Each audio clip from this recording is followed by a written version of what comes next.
తెలంగాణలో MPTC, ZPTC ఎన్నికలకు ముసాయిదా ఓటర్ల జాబితాలు. రాష్ట్రంలో మండల, జిల్లా పరిషత్, ప్రాదేశిక నియోజకవర్గాల ఎన్నికల నిర్వహణలో భాగంగా రాష్ట్ర వ్యాప్తంగా ముసాయిదా ఓటర్ల జాబితా మండల కేంద్రాల్లో ప్రదర్శించారు.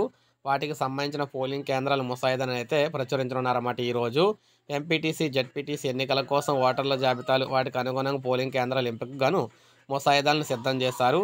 ఓటర్ల జాబితాపై అభ్యంతరాలను మంగళవారం, బుధవారంలో స్వీకరించాలని, వాటి పరిష్కారం అనంతరం తుది జాబితాలను వెలువరిస్తారు. ఎంపీటీసీ, జడ్పీటీసీ పోలింగ్ కేంద్రాలకు సంబంధించిన అభ్యంతరాలు ఉంటే ఈ నెల 11 నుంచి 13వ తేదీ వరకు కూడా చెప్పాలన్నారు. ఆల్రెడీ మనకి 12 అయితే అయిపోయింది, 13 అయితే వచ్చేసింది. 14న పరిష్కరిస్తారంట. అదే రోజు జిల్లా కలెక్టర్లకు తుది ఎంపిక జాబితాను అయితే అందజేస్తారు. 15న పోలింగ్ కేంద్రాలు తుది జాబితాను ఆయా మండల పరిధిలో అయితే ప్రచురిస్తారన్నమాట.